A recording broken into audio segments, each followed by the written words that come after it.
Ladies and gentlemen, boys and girls, children of all ages, welcome to another episode of Wear Many Hats. Hope you're all well.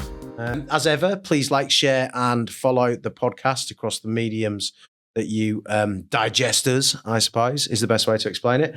Any help that you can give us to expand the horizons and, get people listening to the show, that'd be fantastic. Anyway, really, really exciting show for you today. We've got a very interesting chap, a chap that I realised that I actually met 10 years ago in one of his previous roles. Which was quite interesting. I didn't realise till he got here because his LinkedIn picture's a man in a helmet, so I couldn't figure it out. But I'd like to introduce you all to Jonathan Timney, who is the Estate Director of the Bristol Zoological Society. How you doing, John? You all right? Good, thank you, Mark. Thanks for having me along. Yeah, no problem at all. How's your day been? Not too bad, actually. So just driven up from Bristol. Bit of a busy morning. Oh, did you drive in? Yeah. Did you not get the train? Yeah, no, drove in. Really? It was quicker than getting out of work. We're in budgeting, so it's... Okay, yeah, but it best makes sense. There's quite a lot going on. So I'm guessing by your LinkedIn picture, you're on a bike as well, were you? No, I drove a car. Oh, you actually drive a car? Yeah. Okay. Car and a bike. The bike is very much a social thing. It is. And a fair weather thing. So if there's any risk of rain. So you're a fair weather biker. Definitely. To be fair, one of my really good mates, right, is he used to go on the bike all the time, but he's been hit by about 3 cars. Oh, really? So now he's like, if it's raining, I ain't going out. To be fair, he has done himself a bit of damage on times. Yeah, it can happen. It can happen. Drivers are not very aware of bikes. No, they're not. No, I am, because my friend tells me I'll have a quick look at because I would be mortified if I knocked someone off a bike. Side topic: everyone should do their bike license before they get a car license. Yeah, I agree. I did my CBT many moons ago when I was delivering pizzas over at Sidcup. Oh, really? Pizza Hut. Yeah. That was a great job, that, actually. I really enjoyed it. I was bobbing around on the moped, going to have speed ups and that.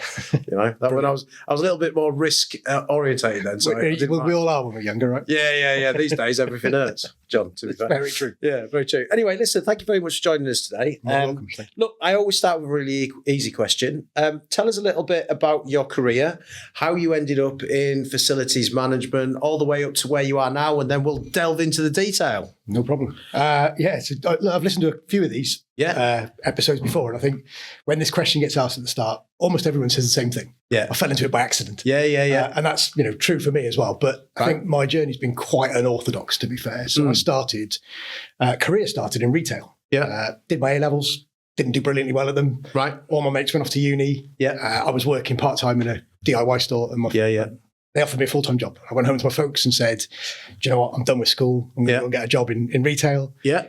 And my dad was immediately like, what's the plan? Yeah. You need a plan. Yeah. And I did that, and I got into DIY store, full-time retail, got on a management training course. Yeah. Company got bought by another company, studied horticulture. Yeah. So did that sort of retail journey for a number of years and built my plan to... Yeah, because you were in there quite a while, weren't you? Yeah, so home base and the garden centre thing. So I got my horticultural qualification, which was really helpful a bit later, as I'll touch on. Yeah. And then kind of built through my retail career in a promotional journey that was like, if it's not going to come to me, I'm going to go and get it. So I moved from home base to House of Fraser. Right. And then from House of Fraser to Virgin Megastores. Yeah. That was like a kid in a sweet shop job. Yeah. Massive music fan. I played a band. Oh, do you? Yeah. What do you play? I play drums. I used to play the drums. Yeah. Not very well, though, to be fair, John. And I used to have a music teacher called Mrs. Hewitt, and she scared me off them. Oh, really? Yeah. I think I lasted a year. Completely self-taught. Started when I was like 14, joined a band. Oh, really? Done it ever since. What type of music, if you don't mind me asking? Like indie punky sort of stuff. A bit of Britpop, yeah? More American indie, really. So if you put Nirvana and R.E.M. in a pot, mixed it together. Is that you guys? Kind of, that's what it sounds like. That's what we think it sounds like. It probably sounds You're going to have to show me that later, because I can't imagine R.E.M. and Nirvana in a pot sounding... That'd be an interesting... Kind of like college rocky indie... Yeah. Oh, really? And are you in the same? Have you been in the same band now that you've always been in? Or? No, I've been in a load of different ones, but the band I'm in now, I've been friends with the singer and guitarist since we were kids. So really? We've never managed to align our time, so we kind of found ourselves. So do you do like shows and? Yeah, play quite a bit. Play quite a bit. Records out. New records just come out. Really? So that's the band's 4th album, first one I'm on. Is it on Spotify and things like that? It's on everything, yeah. All the streaming platforms, comes out on vinyl, CD. Is it really? Well, give yourself a quick plug. Band's called Bedford Falls. Yeah. Not the one from Georgia. Really? If you go to Spotify, there's 2 Bedford Falls. One of them's from Georgia in Eastern Europe. That's not us. That's not you. Okay. From Bristol. Cardiff, really. So Cardiff, really. from South Wales. Right. Okay. Oh, well, that's interesting. Yeah. So I don't think we've had people that like music and have played it instrument. I don't think we've had anybody that was like actively still in a band on the show. I know, and way too old, right? I should have not done that. No. Hey, listen, if Mick Jagger can do it, mate, nobody can say anything, can they? That's very true. I'm not that old. Yeah, exactly. Yeah, I mean, he I don't know, he's like covered in Tefal, isn't he, or something like that? Yeah, doing well. I don't know. They do it. That sort of age. Oh, I know. Yeah, it's hard enough work at my age. Must be the thrill of the crowd.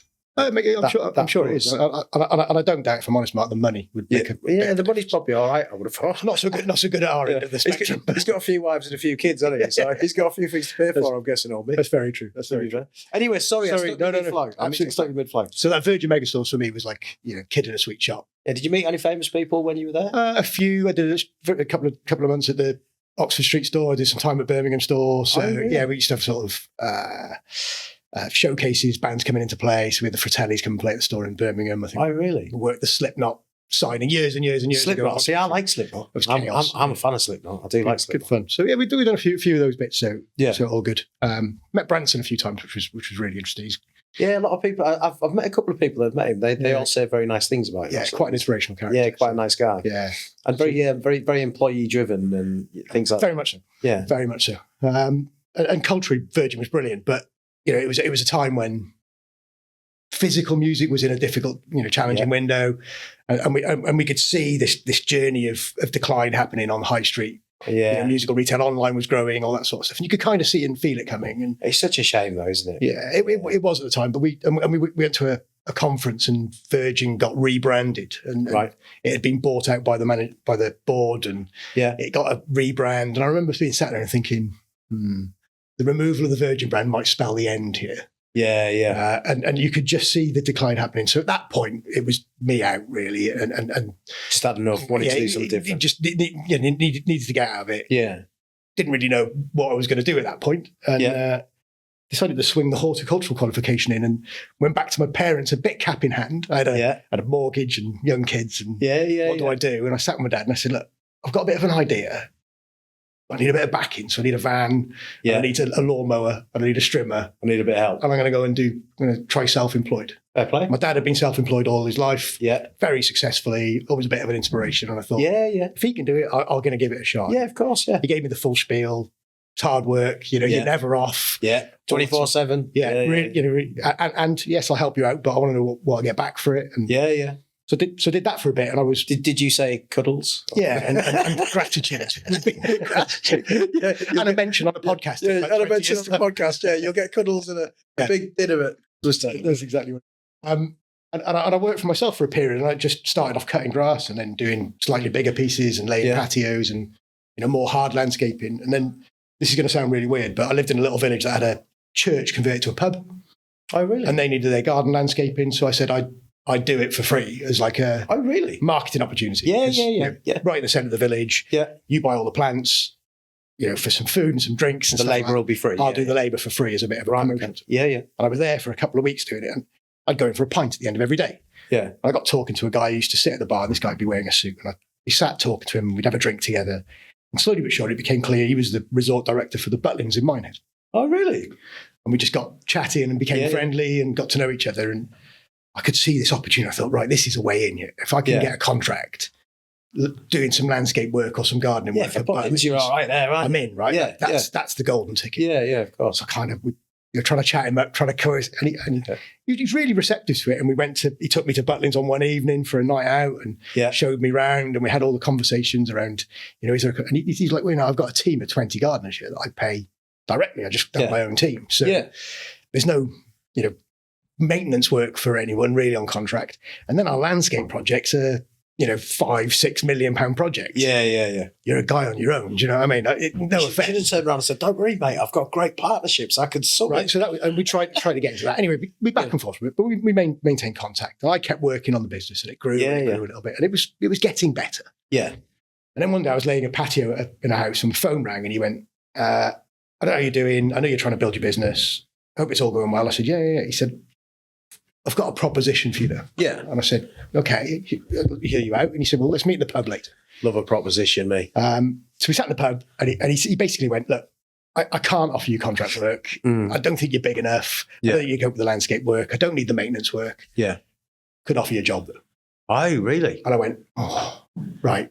Thought about it. He wrote a number on a napkin. Do you know what I mean? A salary number on a napkin. Yeah. Old school. I went, right. Yes. Yeah. But now I have to seriously think about that because I have a mortgage. Yeah, and kids, you said as well. All that stuff, right? You know, you've got to think about those things. And he said, look, it'll be demanding and we're going through a transitional period. So what I'd like you to do is come and run our grounds team and our what was called environmental team. So they're cleaning team. So they had venue cleaners and, exterior cleaners, so roadmen and their own bin team and all that. So you'd have public realm, you'd have people dealing with the chalets and the huts. And so that cleaning team was a separate team. Oh, really? But so it was all the sort of guest-facing venue cleaning. And bear in mind, there'd be, there's like 10 bars, 10 restaurants, retail. So big undertaking. Big operation. 200 team. Really? Across, so just across, so they're grounds and cleaning. Yeah. Massive teams. Working 24 hours because... Were you a bit like, oh God, 200? Yeah. I've never managed that. Never managed anything of that size in my life. But it brings me back to a statement that, again, talk about my dad. Yeah. Brought me up on get on the horse. Yeah. Then learn to ride the horse really quickly. I'm very much, I say yes to stuff. Yeah, I do as well. And I learn as I go. Exactly. And exactly the same. He's instilled that in me, do you know what I mean? So you got to be a little bit of a blagger, aren't you? You know what I mean? So, even Richard Branson says that. Yeah. Yeah. You'll find out if you can do it or not really quickly, right? Yes. Yeah, you will do. Yeah. So we kind of, that's how we got into that world. And it was so grounds and gardens and then cleaning. Did about 4 months of it, and I was sat in my office one day, and phone rang, and it was the boss, and he said, "Can you pop over to the office?" So, no problem. He said, "So maintenance manager's gone," and I went, "Right." He said, "So you got maintenance now as well? Congratulations." Oh, really? Right. Great. What does that mean? He said, "Well, you just need to go down there and figure it out. It's a mess." Oh, really? So I picked up then the maintenance team as well, which was there an uplift in salary there, John, or was it one of those? Yeah, there was a bit. There was. Yeah. Really, I mean, look. I'm sure we'll get into Butlins a little bit, but Born Leisure as an organisation, culturally, amazing. One of the Times top companies to work for. Oh, without doubt, probably still is there. Yeah, great business. One of the greatest places I've ever worked. To be fair, not just because the salary was good. Yeah, they genuinely, like Virgin, put their people first. Yeah, cared about them. Really cared about it. But that's important, isn't it? Yeah, and it was a great. Quick segue. It's actually where John and I met originally 10 years ago. You remember it way better than I do. Yeah. I'm very forgettable, John, so don't worry about it. To be fair, it was only an hour's meeting, mate. I think it was the only tender I was involved in back in those days, so it was all right. Oh, it's impressive you remembered it. Very impressive. Yeah. So picked up maintenance, got grounds, got cleaning, and just had to start figuring out how we were going to make that work. And I kind of leant back into my sort of retail days and how that was done. So if you worked in a high street store, how was your maintenance dealt with? How was it, and it was generally outsourced. It was probably an FM contract company. Who weren't probably even called FM companies then. Do you know what I mean? It was really in its infancy as an industry. Yeah. But they would, you'd have Parker doing lighting or whoever it might be. Yeah. I'll have some money for the name drop if you don't mind. But however those organisations, worked. Other organisations are available. But you'd call someone out and they'd do the work for you. And I kind of leant back and thought, could I do that? Yeah. Internally. So we have the team, we have the processes, we'll need to do a bit of work on them, but can we do something that feels like an external service provision internally? So it's really professionally driven. Really accountable for what you're doing. You've got all that stuff in play. Specialist service kind of scenario. Yeah. But we're not outsourced. We're just doing it with our internal team. Yeah. And it started from there and we started building the model and some of the stuff that you came across. I remember, I'll never forget leaving on a Thursday evening, I think it was, and we had like a not even a help desk at the time, like a control desk with one team member sat on it answering the phone, and they had a pad with paper on it, and they just log all the jobs on a pad, which would have been away in the time. And I left of an evening. And I said, "How's it looking?" They said, "We got about 10 pages of jobs to get through." I was like, "All right, well, good luck, have a good evening," sort of thing. And I came in the next morning. Different person on the desk. And I said, how are you looking? He said, "Yeah, all good. I've got no jobs outstanding." I thought, there's 10 jobs on a page. We banged through 100 jobs in an evening. That's quite impressive. Very impressive. They were in the bin, weren't they? So they basically just torn these sheets out of the book. Oh, God. Into the bin.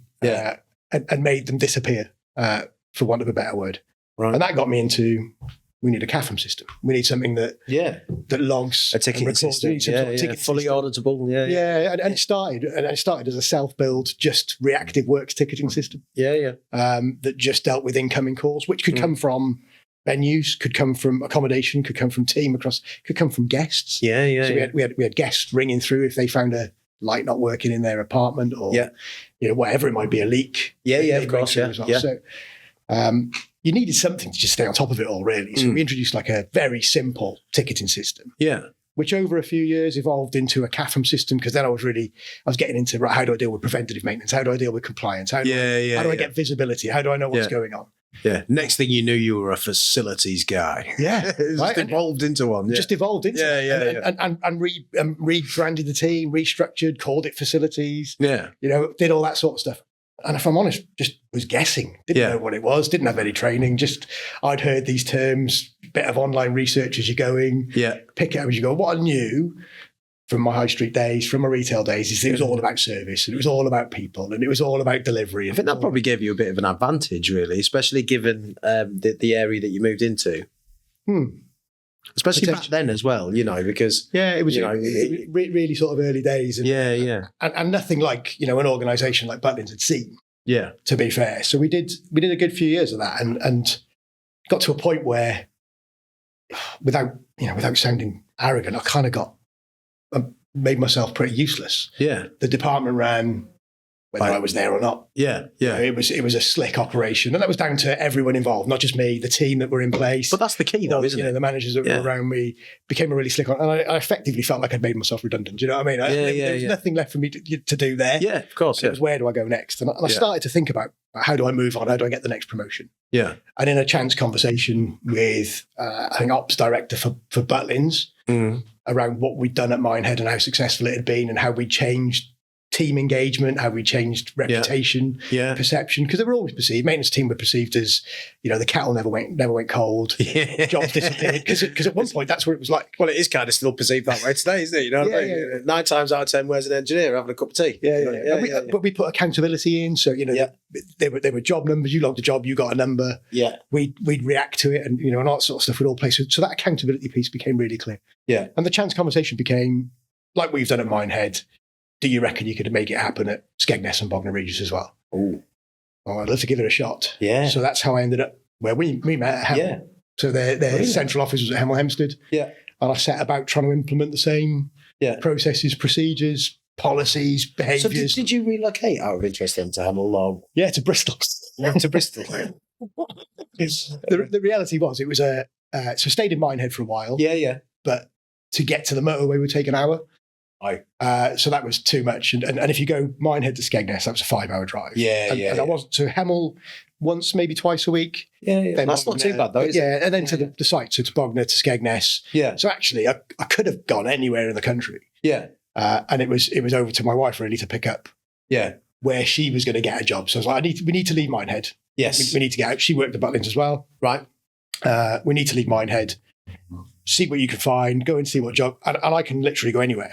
She's originally from Manchester, or Cheshire, really, but Cheshire. So if you want to go home, we can find something there. We could end up there, because wherever I can be anywhere in the country. We ended up in Bristol. It's a nice city, Bristol, though, isn't it? Yeah, we love it. Yeah, it's nice. It's got a good vibe to it, Bristol. Good food scene. Yeah, good food scene. Yeah, if you like food, Bristol's. I better not go there ever again. Then I'll never leave. Really, really good food scene. So I did Hemel, so from Bristol, which seems weird, but it worked really well, actually. No real challenge, because none of the drives were really a commute. They were more, if I had to be in the office, it'd generally be a Monday or a Thursday. To get there for 9, I left at 7. I'd be in at 9, finish at 5, be home by 7 once a week. I mean, to be fair, it's actually quite an easy train, isn't it, to Bristol? It's about an hour and a half. All that stuff was dead straightforward. But then driving to Bognor Regis, and also the resorts, always the availability to stay somewhere, because we had 4,500 beds, so it was quite easy to go and say, could I, I'm coming to Skegness, can I stay there? I'll just stay there 2 days. That sort of stuff. You're not paying for hotel accommodation. That's absolutely. Really. You just get a bit extra value time with your facility or heads of facilities on resort, that sort of stuff. So have you got any interesting stories from the Butlins days that you can share? That I can share? No. In a pub afterwards, maybe. I mean, look, fantastic place. I think Yeah. How that place evolved from in the time I was there, from just a holiday camp, but arena events in the winter. Yeah. We used to put on, concerts, darts. So the darts championship. Yeah, it did used to be at Butlins, didn't it? Is it still at Butlins? Yeah, I think it's still at Butlins now. Yeah. Madness. And we used to do the entire build, strike down, build, strike. So seating in, seating out, seating in, seating out. WWE wrestling. So the ring would be in the middle, then the stage would be at the back. Actual WWE? Yeah. So really? SmackDown versus Raw, is it? No way. I'm not a wrestling official. I'm a big wrestling fan. I still am. It's terrible. It was the one thing me and my dad loved together. That and Star Trek. So Star Trek, wrestling, and fishing were the three things that we did together. And I still love them all, to be fair. Yeah. So at concerts, we put all sorts of different acts on. McFly, Peter Andre. Having a curry with Peter Andre was quite an interesting evening. He's supposed to be a nice chap, isn't he? He is a nice chap, but that's when he ended up in hospital. Is it? He got some sort of stomach issue. Oh, really? So that was you, John? Yeah. You took out Peter Andre? And that's when he met his wife, though. So he met his wife. His wife was the nurse that looked after him. Make of that what you will. But so you set Peter Andre up after he'd finished with Katie Price? I'll take the credit for that. Yeah. That's not bad, is it?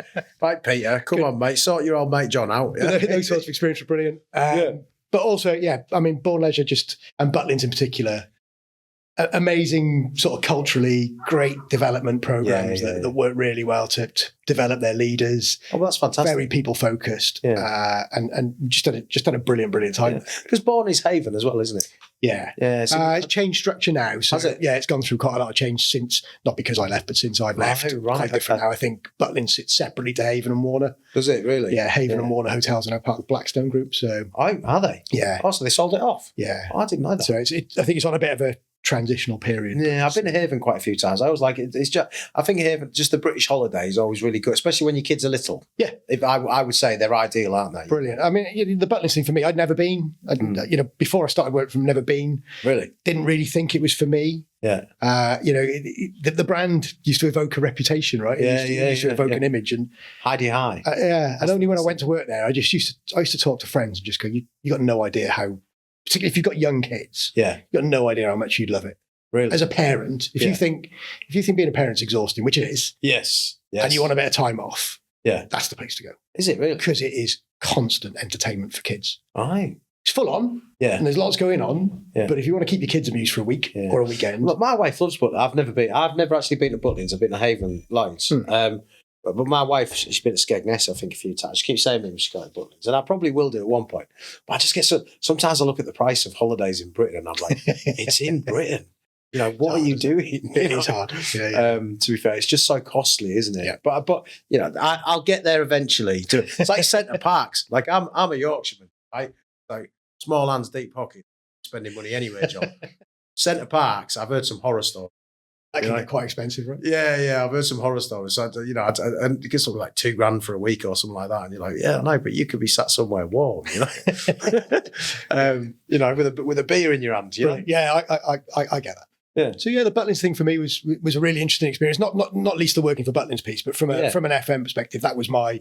I built something that I kind of. Yeah, I kind of made up as I was going along a bit, just looking externally at what others were doing externally and trying to look at it. It sounds like a significant sort of transition, because you've gone from landscape gardener, owning your own business, to kind of falling into that FM role. Yep. And then actually developing that FM functionality across Born Leisure to a level that it wasn't at before. So there must have been some real support or mentors across that journey that made a real difference in your career. And if there was, how important were they to you? They definitely were. I think some from a technical perspective and some just from a inspirational perspective, I suppose. Yeah. When I think about facilities, it's interesting. I always get kind of inspired by, you don't necessarily need to be particularly technical to be a great facilities leader. No. And sometimes people can get trapped in that. You need to be technical. And lots of facilities, facilities managers, heads of facilities come from M&E backgrounds, and that's absolutely cool. Yeah. It really is. But I think, really successful leaders get the leadership bit absolutely nailed. I completely agree with that. Yeah, it's the leadership element. Yeah. And if you can be aware of that, you can be hugely successful. And it's about surrounding yourself with real quality skill sets. From a non-contact inspiration, Clive Woodward and Alex Ferguson stick out for me. Yeah. Look, as a Welshman, the Clive Woodward story sticks in in your core a little bit, but as a leader, if you think of his story, not not the most amazing rugby player. Played at international level, but never set the world on fire really as an international player. Better than I would ever be. Yeah. But when he became a coach, really got that leadership. Great leader, but surrounded himself by people who knew what they were doing. Yeah. And never claimed to know more than them about their bits. Exactly. So the fitness coach came in and he didn't interfere. He just let the fitness coach do their bit. Psychologist came in, did their bit. Yeah. The stuff he had and how he led was what was really important. And he never claimed to know more about each person's job than they did. And I think Alex Ferguson was also very similar. Again, not an amazing footballer. He's okay. Yeah. Played at a decent level. Not a great coach either. Not a great coach. But when he came that sort of figurehead, surrounding himself with people who knew what they were doing and let them do their jobs. Yeah. And I think that's hugely important in the facilities world in particular. You're never going to be a better M&E guy than your M&E guy, and let's your background. You're never going to be a better cleaning, operative than your head of cleaning. They're going to know better than you are, and you've got to let them do that. And your job is to inspire, to lead. And I think I subscribe to that world. So seeing those guys really inspired me. But I like that. So that really gave you a cultural sort of basis for your career moving forward. So obviously you moved on from Born Leisure. I did. So I'm quite surprised. Why the move? And what did that take you into next? So for me, it was. I suppose I could start to see a bit of a change coming, and it probably wasn't necessarily for me anymore. It was starting to become clear that it wasn't going to be a place for me anymore. I talked a lot about that cultural approach. You could see that starting to erode a little bit. There was a move away from some of the ways we did our training and development. We used to use an amazing organisation called Wilson Learning. They're famous for supporting Disney. Oh, really? On their team training journey. Oh, yeah. And Butlins just basically lifted that approach to leadership, which is, if anyone gets the opportunity to go through it, it's a remarkable leadership scheme. I have heard of it, actually. Yeah, it's pretty incredible. The Disney customer service journey training. Just really, really well mapped out. And the principles are the same in Butlin. It's called a different name. And even to the point where the trainers aren't managers. They can be any member of your team. Oh, really? So they can literally be anyone from your CEO or your MD to a guy that works part-time in a bar. See, I like that.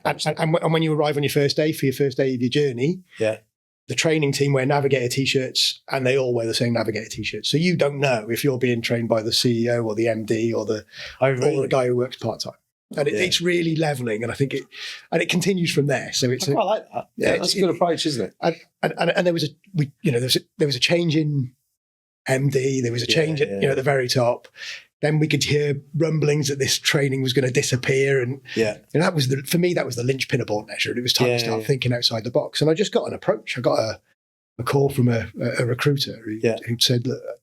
Caught you at the right time. Literally, exactly that. And said, look, we've got this opportunity going at Longleat. For those that don't know, Longleat is a stately home in Wiltshire. Yeah, very nice. And I've been there. Very nice indeed. And quite a famous wildlife park. The first safari park. So the first drive-through safari outside Africa. I can give you all the umph. I did 5 years at Longleat, and they. You need to ask them for commission for this pitch. I'm telling you. And got an invite to interview. Went there and just it felt it was another one of those journeys of I'm going to learn some stuff here if I get this. 10,000 acres, 4,500 acres of commercial woodland.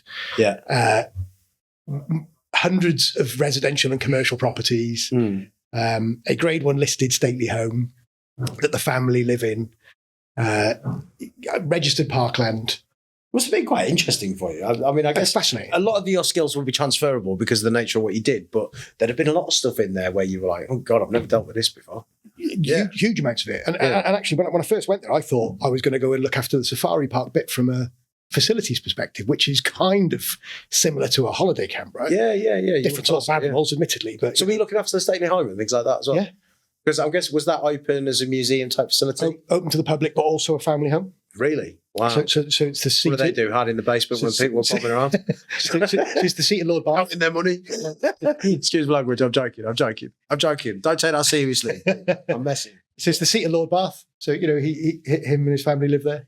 That's not bad, is it? And it just brought a whole new set of challenges, and it was a complete shift career-wise from that just facilities to that estate function, which you learn is very, very different than a lot of of course, a a lot of things that you kind of touched on, but, lease management, contract management, dealing with 200 residential tenants, do you know what I mean, in properties, dealing with a commercial woodland that sells firewood and commercial timber to the paper industry. Well, you've also got to manage those woodlands as well, don't you? They have to be managed in a specific way. They've got to be thinned out so that they don't die. And there's a lot that actually goes into it from an agricultural hugely technical. And that really brought into that, that piece around having the right people around you. The head forester there was brilliant. Yeah. Absolutely brilliant. And I guess that kind of fed into, because I mean, you kind of had a bit of experience in there as well. So it kind of feeds in, although not necessarily directly, but off the back of the business and the things that you did. Yeah, so it's a bit of an understanding, and, particularly sort of, the grounds and gardens, you've got a bit of a touch understanding, but you really find yourself exposed. You've got to rely on your teams and, and understand,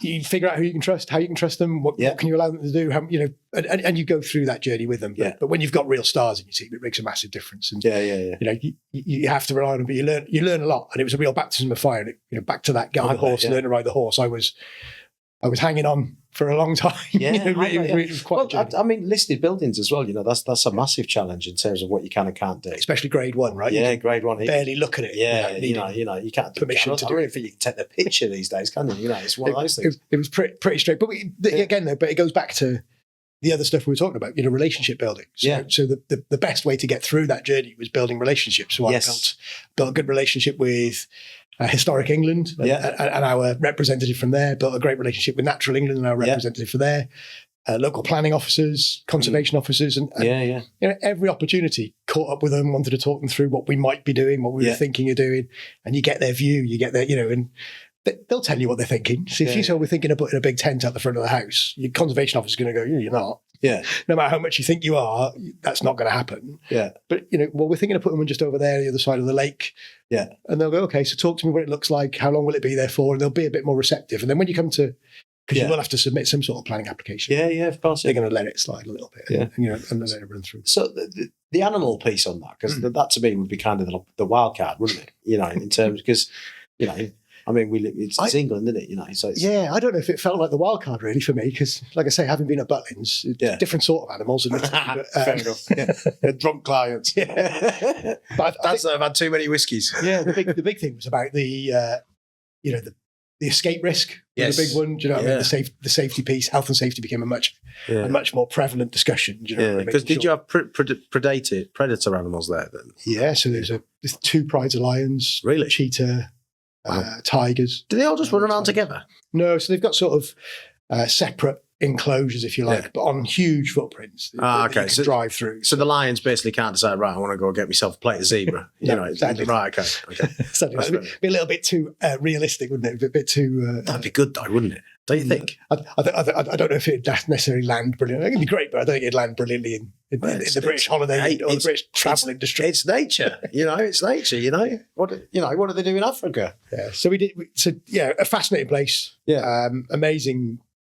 Couple of years. So I did, I think 5 years or just under 5 years there. Okay. And brilliant experience. Learned a huge amount really quickly. Around estate management more than the facility stuff, because actually the maintenance stuff felt like a very small part of the gig. Yeah. Having gone there thinking I was just going to do more of the facilities, which I've become really au fait with by then. Do you know what I mean? Become really comfortable with that environment. Yeah, cool experience. It was then being dropped into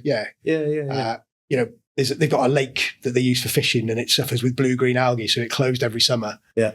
And one of the challenges, how do we get fishing reopened? Because it's a revenue stream. Yeah. Well, I'm a fisherman, so I mean, I know that one. I don't know. You know what I mean? It's like a real, how do we do this? And learning about lake aeration and learning about lake treatments to get it back to back to a healthy condition, so you could fish in it again. We had an even bit or a lake next to the house that was designed by Capability Brown. Oh, really? And there was a bank, but because of the size of it, it was registered as a reservoir. Oh, really? So it was covered by the Reservoirs Act, which I had to go and learn. Yeah. And then what you uncover is, because it's covered by the Reservoirs Act, you need structural loading information for the banks to show that it can hold the water at bay. Right. And we've had some terrible incidents in the UK with reservoirs and banks breaching. So there was a few years ago, and the legislation's really strict. Yeah. And we've got this bank that was designed in the late 18th century by Lancelot Capability Brown. And really? you can be pretty sure there's no structural technical data for that. Yeah. But the regulations are saying you've got to have something. So we had to install sheet piling along the bank of the lake. Really? I think it was a £2 million project that we did. Wow. Through the winter period, which would have been relatively straight. I mean, a big project. Yeah.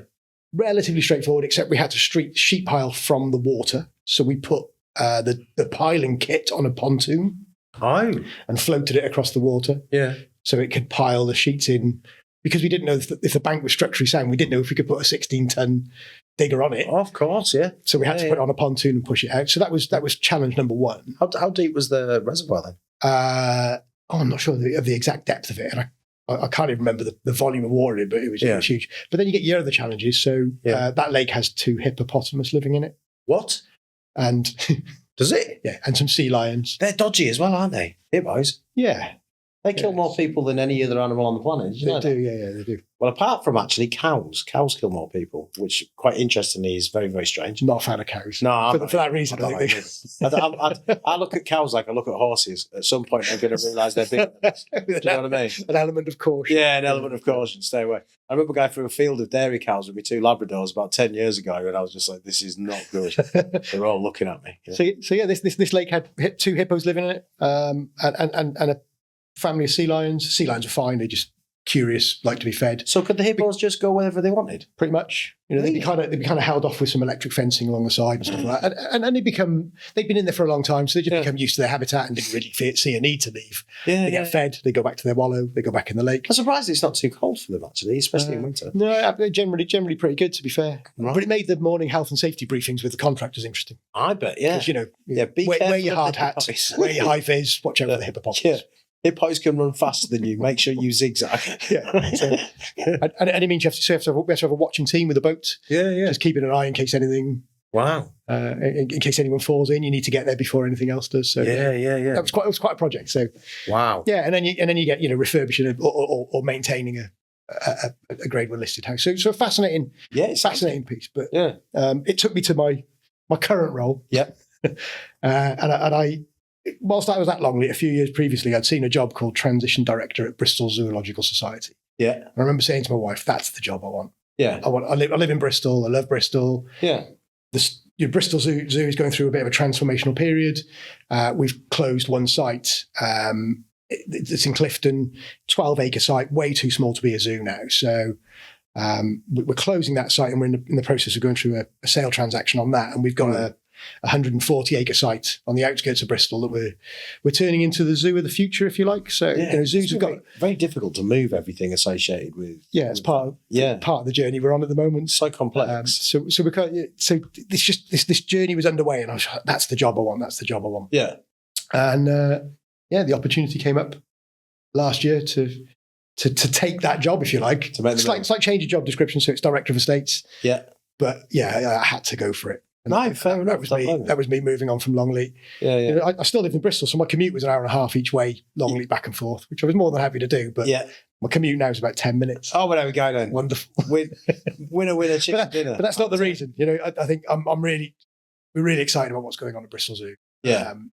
The journey it's on right now. Yeah. So we've just broken ground on the Central African Forest and our gorilla house. So we've started building that. That'll open spring 2026. So you got gorillas? We have got gorillas there at the old site at the moment, so they're still in their home over there. Yeah, because you can imagine a gorilla house is quite a it's got to be structurally demanding place. Yeah. But so they're currently at the old site with their team, so they're being cared for as they were at all times, waiting to move. Yeah, we're building their new habitat and their new house, so they'll have a new state-of-the-art gorilla house. It's going to be a lot bigger, obviously. Oh, yeah.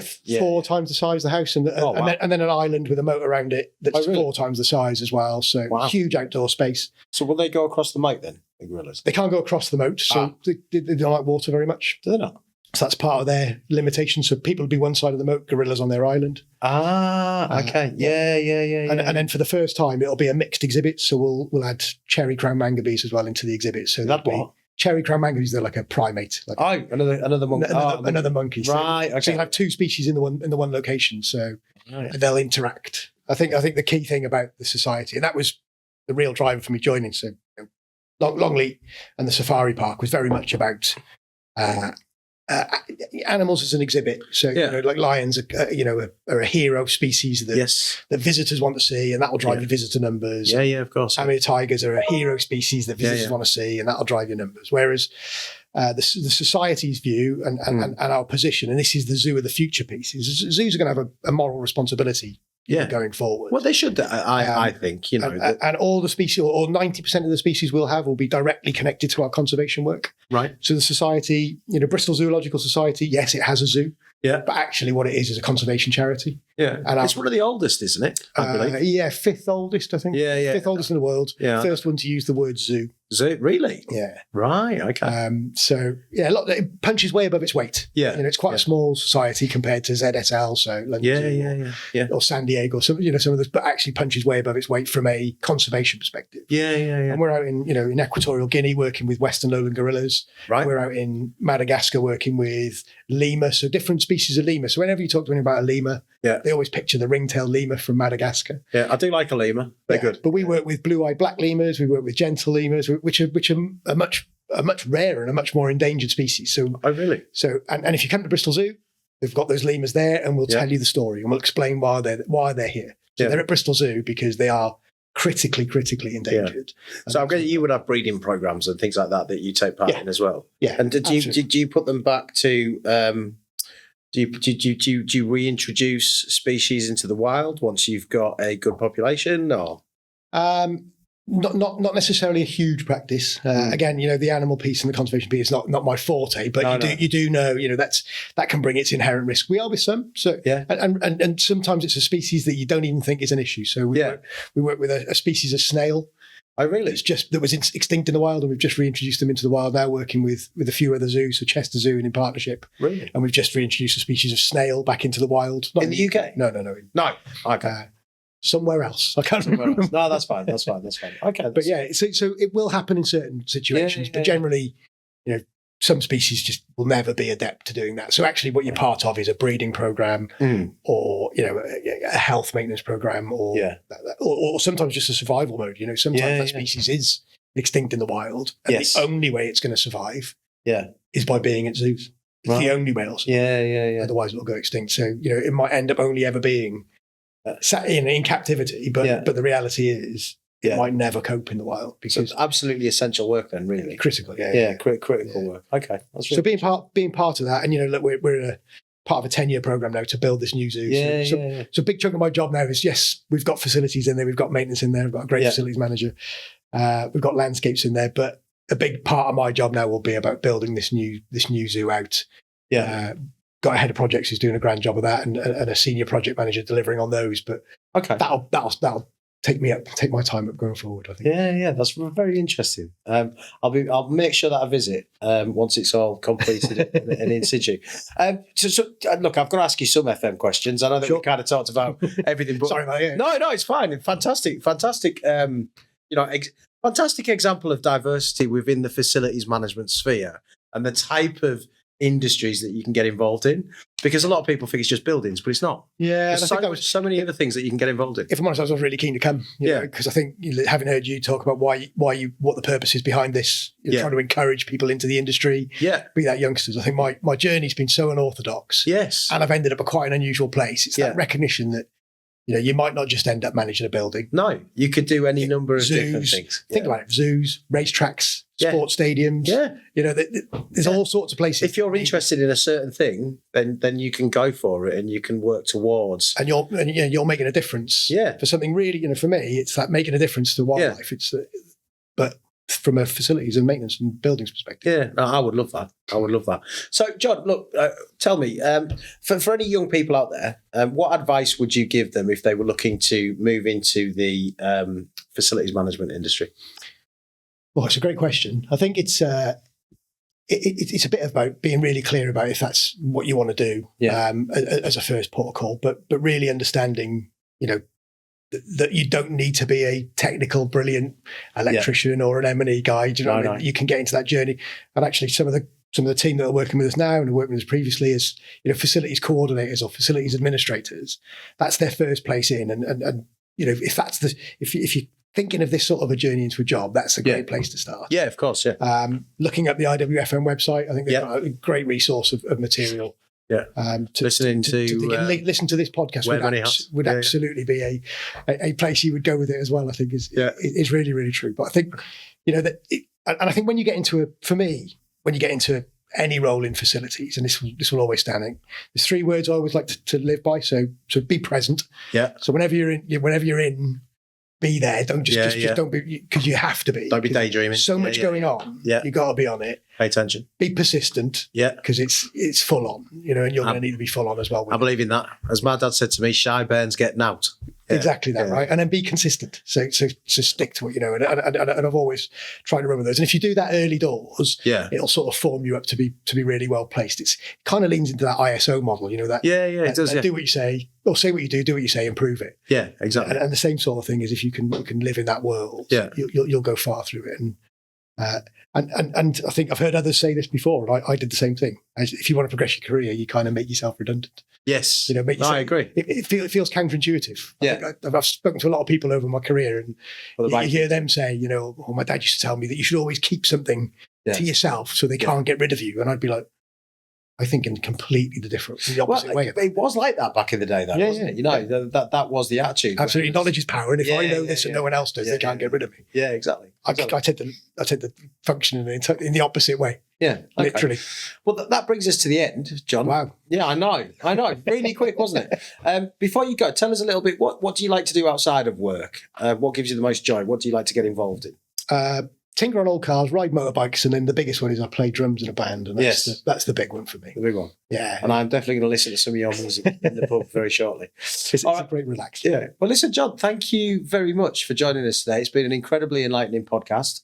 I think, what it evidences, as I said before, that there's so many diverse areas that you can operate in within the FM sphere. So I'm sure you wouldn't mind anybody reaching out to you on LinkedIn if they have questions. Yeah, absolutely. Please do. With regards to it. Well, yeah, that's it. Thank you very much. Thank you very much for having me. Really easy. Absolutely. Painful. Yeah, painless. Painless. Yeah. Anyway, guys, a very interesting podcast there. Obviously delved into some subjects that we perhaps haven't discussed before, which is always nice. Huge thanks to John. And as ever, that's it. Can't be good, be bad. See you later.